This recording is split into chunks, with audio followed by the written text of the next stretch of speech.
Hey everybody, hope you're all doing well. My name is Steven, and this is the Storytime channel. Today we have some malicious compliance stories, and our first story of the day is by Scrimbo the Goblin. My manager thought hiding my quota would make me work more.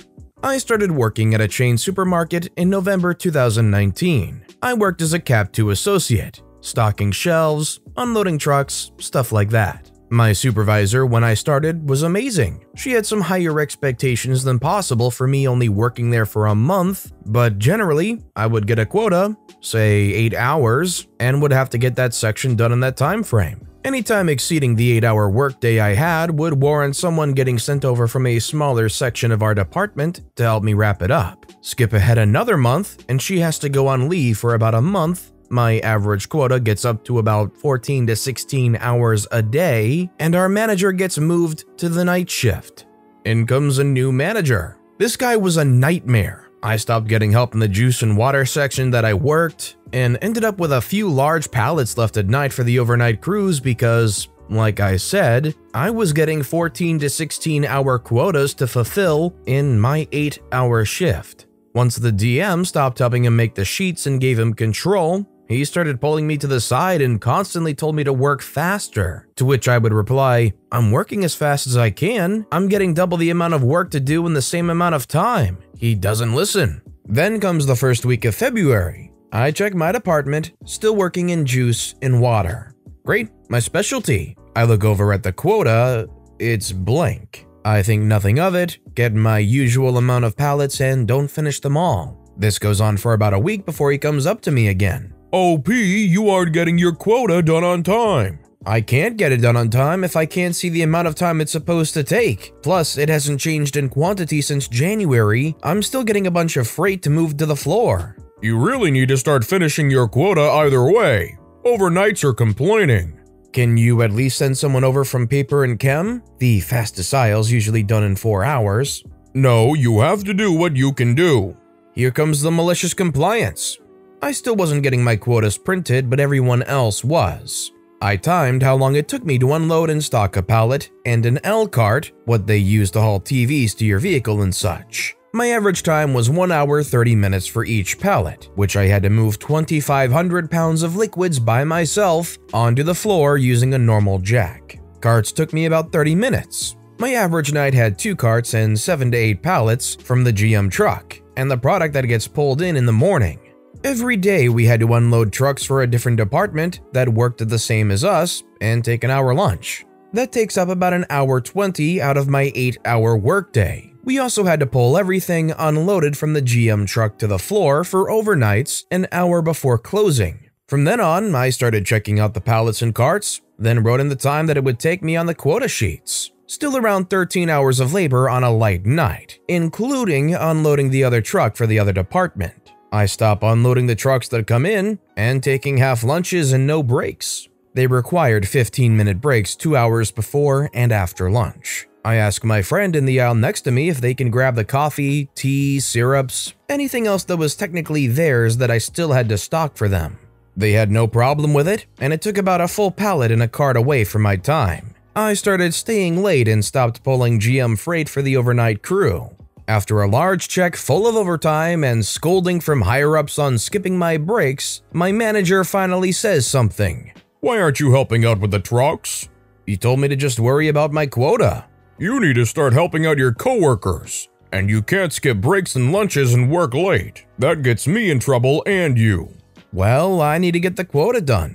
He told me that's what I had to do no matter what. "You need to get it done and still help." I can't do that in the time I'm given. "I can see I'm getting nowhere. Just go." Every day after that, I started getting not only quotas, but 2 additional people would be unloading juice and water pallets with me and make me go to lunch with them and on breaks. I quit in March to move to Virginia, but I would never work there again. Let me ask you guys, if you were working at a place and a manager just basically doubled your workload for the same amount of time, and you know that's just not realistic, would you try and stick through it and see if you could make it work? Or would that be the kind of thing that would immediately make you start looking for another job opportunity? Let me know in the comments down below. This next story is by Gas on My Hands, Mutal Malicious Compliance. I had a high school history teacher who hated me. hated me because I always fell asleep in his class, but I only had his class every other day. And the other days I had math, which I was also crap at, but I was perfectly alert. It was literally just his voice and the constant crash course videos. Way too monotone. It literally lulled me to sleep.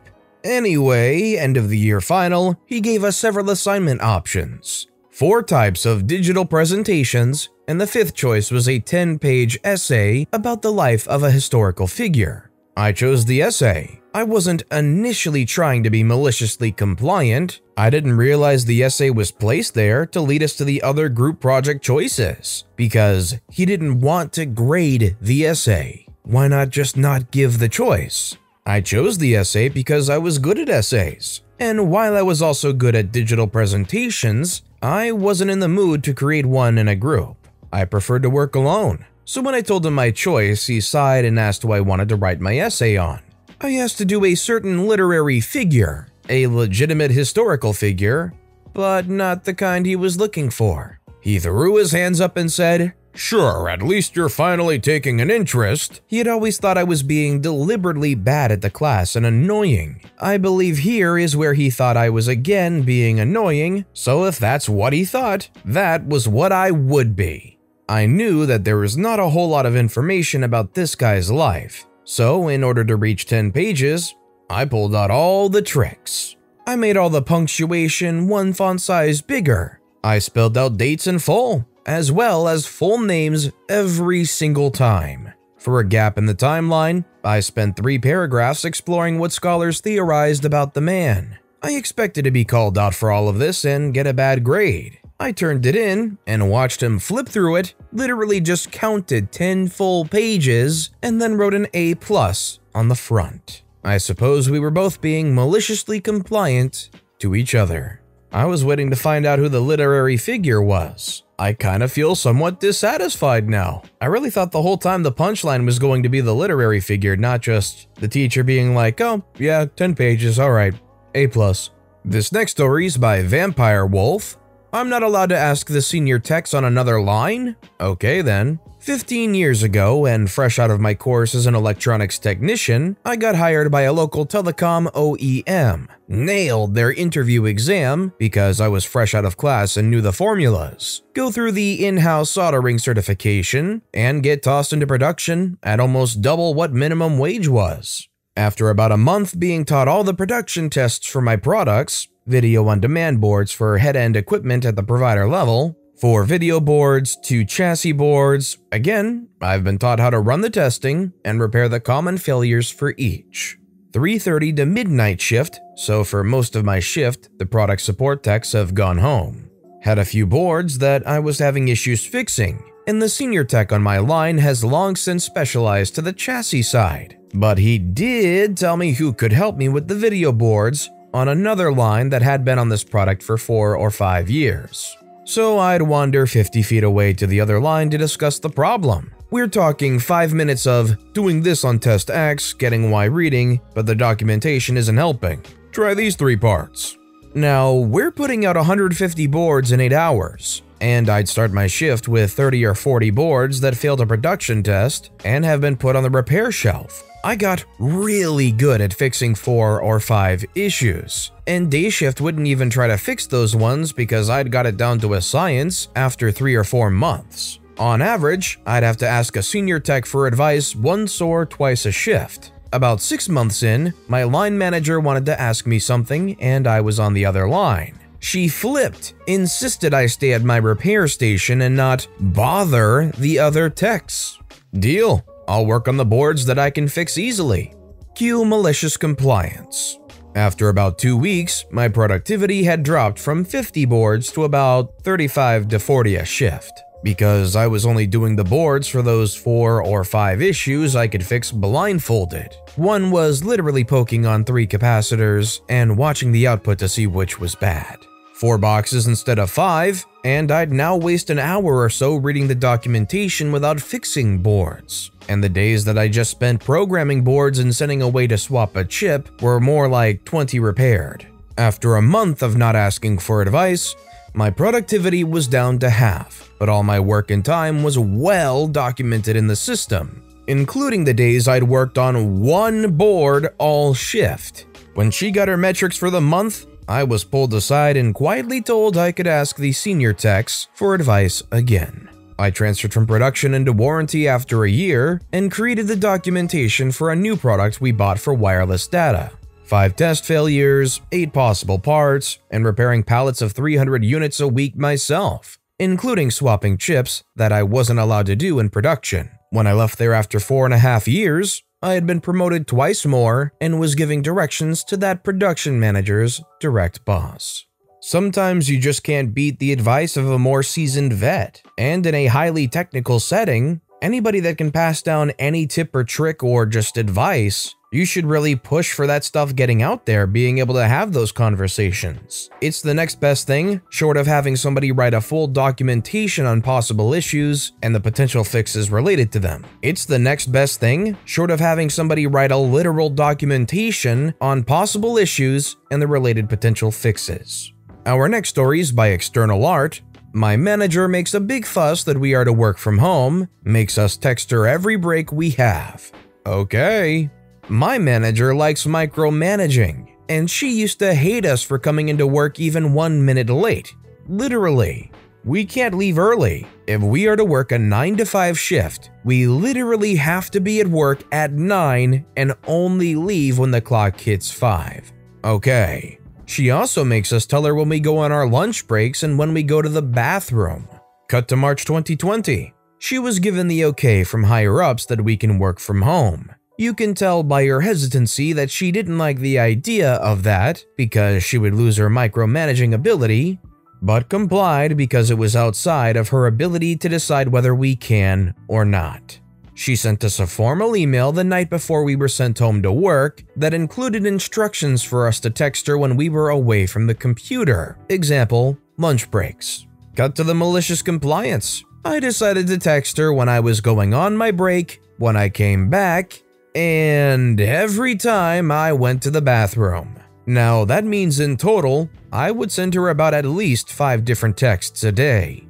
One day, I had an egg casserole that unknowingly went bad. It didn't look or taste off, and I was too hungry to care that it was sitting in my fridge for the last 2 weeks. My stomach felt like the fire of 1,000 suns. It felt like I stuck a demonic Furby in there and now it's raising heck inside of me. So I had to poop like 4 to 5 times that day, uncontrollable diarrhea, and texted her each and every single time. She was beat. She texted me back saying I can stop telling her when I use the bathroom. I responded back by saying, "But this was instructed in your email." Same night, she sent another email copying the previous one to update the changes about what we were supposed to do to give notice about stepping away from the computer. Today, we don't have to tell her anymore when we go on breaks, potty breaks, etc. Take that, Susan. By the way, your breath smells like old hot dogs.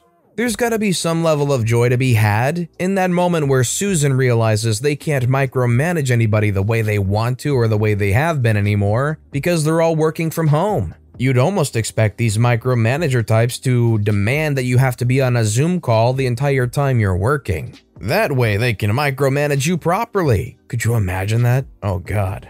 And our final story of the day is by Apprentice Sipper. I make all the decisions, keep me informed of everything. Okay, you asked for it. So I work for a large professional services firm. I have a couple of partners above me, and the general practice is that they let me get on with the project management, and I give them a heads up on what they need to know and do when necessary. One of our partners recently came back from working overseas for a few years and has no clients or work of his own. So me, being the nice guy that I am, I bring him along to a few of my client meetings and introduce him as the partner on a number of big jobs I've sold. To be clear, he did nothing to develop the work or sell it, but we need to have a partner to front up any job. So instead of going with the flow, this guy decides he wants full briefing notes from me before every meeting. He wants me to write down scripts for him with what he should say so it looks like he knows what he's talking about and isn't just a waste of space. I'm working 80 hours a week on the jobs I've introduced him into and tell him that I don't have time to write out everything for him, but will brief him on what he needs to know before every important call, and tell him what he needs to say. Not only doesn't he thank me for helping him out, but he calls me and starts screaming down the phone to me that I don't communicate enough with him and that he wants full briefing notes before every meeting and copied into every meeting, etc. Also, puts me in my place that he's the partner and that he's the one that will make all the client decisions. He also has me in tears on the phone and proceeds to keep telling me what I need to do for him.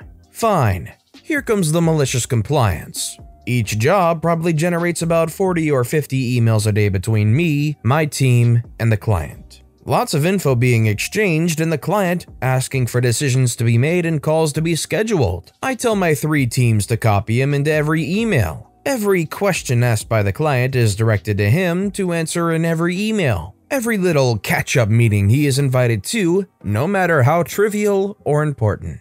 Fast forward a week or so, he's got about 500 emails he's not read. His diary is booked out with dozens of meetings. He's got dozens of requests for decisions that have slipped through his fingertips. Every meeting with the client that he dials into, he looks visibly more stressed as he is overwhelmed and can't keep up. He's continually dropping the ball in front of the clients and other partners. Other partners are approaching me and asking what the freak is he doing? And he can't say a word to me because everything he needs and every request that was made of him was in one of the 400 emails a week that he is now copied into. Well, he hasn't outright snapped yet, so I say it's full steam ahead until they finally crack. Either their entire performance is just going to completely tank, aka they're just not doing anything anymore with all those emails in the inbox, or they finally snap and they have to at least in some way admit that they were wrong. But with that being said, that's all the time we have for today, so if you have a favorite story of the day, let me know which story and why in the comments down below. But besides that, if you enjoyed the video, please consider giving it a like, and if you haven't, subscribe and turn notifications on so you'll never miss an upcoming video. No matter what you do, whether it's just viewing the video, liking, subscribing, turning notifications on, I appreciate the heck out of it. Every little thing that you do helps the channel grow that much more, and I can't thank you enough for it. So, until next time, I hope you all have a wonderful day, and I'll be right here next time on the Storytime channel.